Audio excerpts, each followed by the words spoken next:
guys, so today I'm going to talk about 2 ways that you can make a virtual classroom online or a virtual room. It's pretty cool. If you ever wondered why you played The Sims so much when you were younger, this is it. Okay, so first of all, you can start off with a blank canvas. So just choose up top, add new, and then the bottom right, it says blank. And then you want to pick a background. So for example, this is the background I chose. How do we get there? Go insert, image, search the web, or if you have a background you like, you can upload it from your computer. And when you search the web, you probably want to look up something like room background.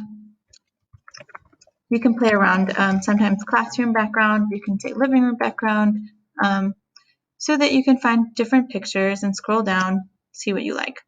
If there is one that you like, you insert it. You can drag and drop or click it and click insert. You obviously want to pull it to meet the edges of your slide, unless that doesn't matter for you. You can be as picky as you want with these and add as much detail as you'd like.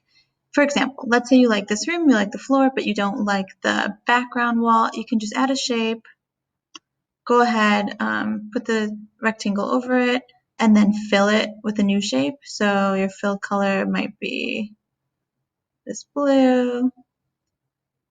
You might go crazy and do a purple background, and then go ahead and make sure that that covers everything.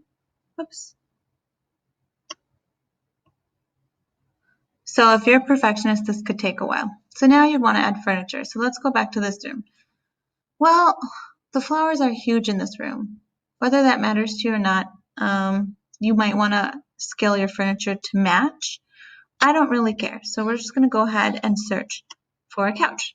This time you want to add the word transparent. So we'll look for a transparent couch. Okay.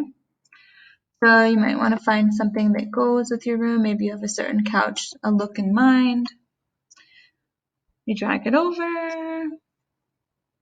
There we go. And now that you have your couch, you can place it where you want. And you can also use the little edges here. So if you use the corner boxes to modify it, it will keep its dimensions. If you use one of the boxes on the top or the sides, it will smush it one way or the other way, but it won't keep its same dimensions. So now we have a couch. Let's say we want to add a table. So we'll go ahead, click transparent table, drag it over, scale it how we want. So they usually come in pretty big. And we got to scale them down. Voila, we have a couch and a table. Okay, so the table is a little bit big for me still. Now, most people want to add a bitmoji. So you can create the bitmoji on your phone and then add the bitmoji app to Google Chrome. And it shows up as a little green smiley face at the top of your screen. You can search the bitmojis to find something you like. So a little tip, there's an animation, or I'm sorry, a bitmoji that you like that only goes from the waist up. You can make your character sit at the bottom of the slide so that it's natural for their legs not to be there. Or you can create a zoomed in scene where it looks natural for only the top of their body to show. Or they could be behind something. There we go. My legs are dangling way off, but that's okay because I'm pretty shrimpy in real life. Now, you can also order it. So if you order and send something backwards, it will go behind the couch. If you send something forward, it will go in front of something. This is great if you have multiple things, like you want to put a book in front of you or you want to put a painting behind on the wall.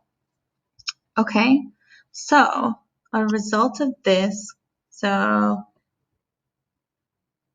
here is my regular classroom. Looks like this. And here is my virtual classroom. I really do have this in my room. I have these in my room. Okay, so you can find little items by looking it up online. Also, if there's something specific that you really like, you can look for it on Google, download the image that you like, and go to remove.bg, and then upload that image, download the new image with the removed background, and then you'll have something to play with on here. Also, if it doesn't matter that, like if it's just a single object and you find a picture of it, you can go ahead and paste it in. Usually images have a background For example, like this water pitcher, I don't even know why it's here. It's under table.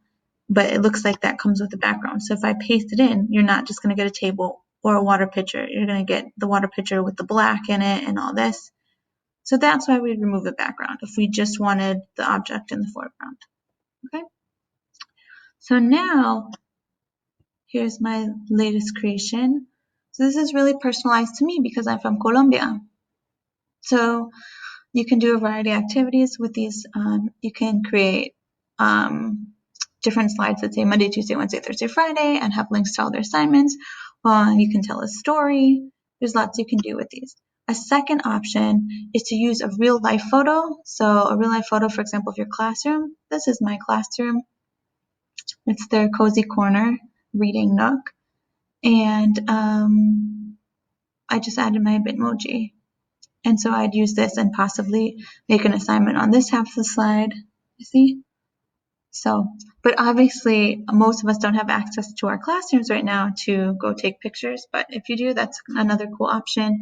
Or you can look up on Google Spanish classroom or whatever you teach classroom and see if there's something you like and go ahead and pop yourself in.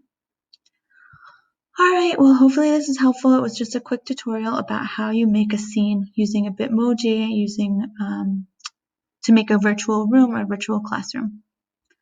Thanks for watching.